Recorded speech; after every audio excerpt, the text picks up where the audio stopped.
Somewhere in Britain right now, a builder is being paid cash. No invoice, no VAT, no record it ever happened. And when something goes wrong, and it does go wrong, there's nothing you can do about it. This is happening on every street or in every town, every single day. And it has been happening for so long in so many places that most people don't even consider it unusual anymore. HMRC estimates the cash-in-hand building trade costs the Treasury between £9 and £12 billion every single year.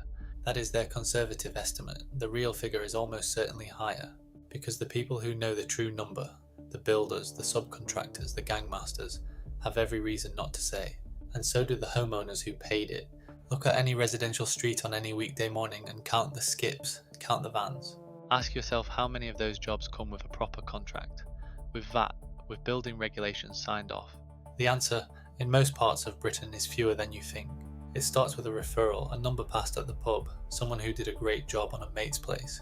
And then comes the question every tradesman learns to ask early in his career: cash or card?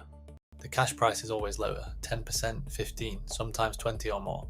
On a bathroom renovation, that is £800 in the pocket. On an extension, several thousand. Most people take it, and most people don't think of what they're doing as anything wrong. They will think about it later. Here is what that cash discount actually removes. 20% VAT, gone. That money was never going to reach HMRC. Employer's liability insurance, gone. If a worker is hurt on your property, that matters. A legal contract, gone. No agreed terms, no comeback, no protection if the work fails. Building regulations sign off, almost certainly gone too. No inspector, no completion certificate. Every single one of those things exists because at some point something went badly wrong without them. The workforce that delivers the cash economy is vast, largely organised, almost entirely invisible. At the top of the chain sit the gangmasters, men who source contracts, supply labour and operate between the formal economy and the one that doesn't appear in any accounts. Workers get paid, cash in hand at the end of the week, no pay slips, no national insurance, no holiday pay. Much of this labour comes from Eastern Europe, skilled workers who came to Britain because the work was here.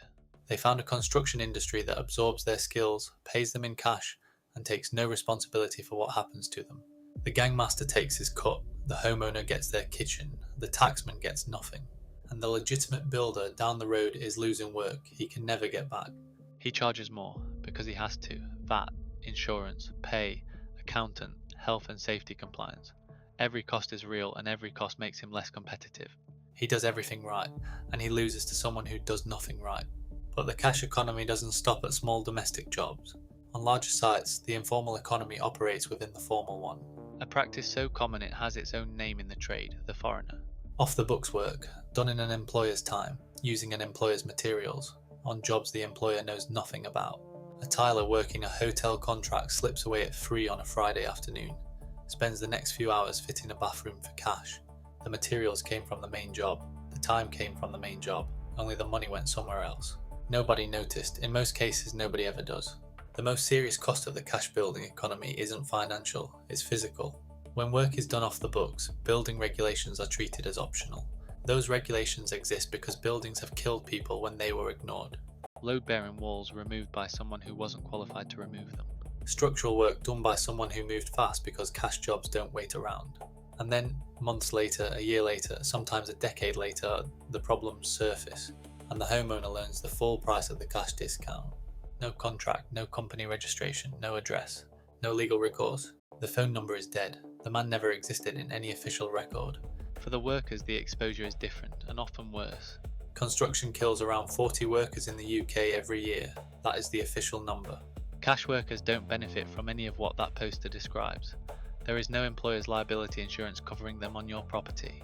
When they fall, when they cut through a live cable, when the scaffold gives way, they are alone.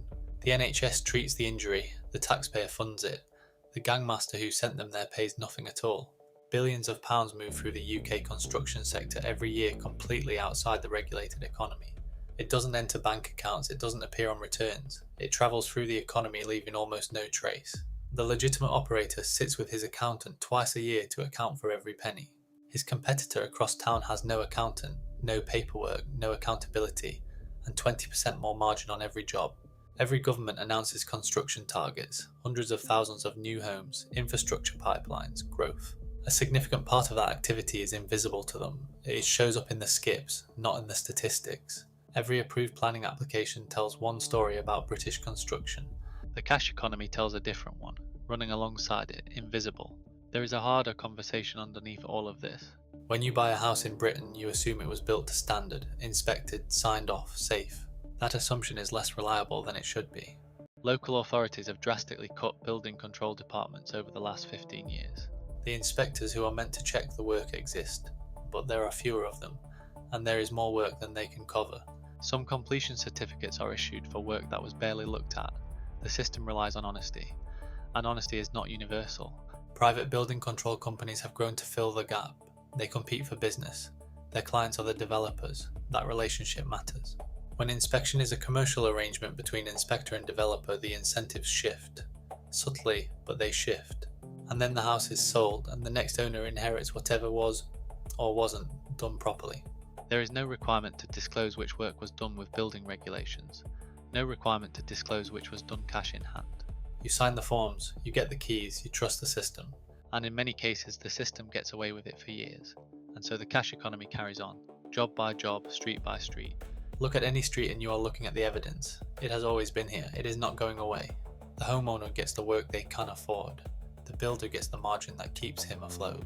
And somewhere in the space between those two satisfied people, the taxman, the legitimate competitor, the injured worker nobody insured, somehow someone else pays for it. There is always a gap. There is always someone filling it. I'm off the books.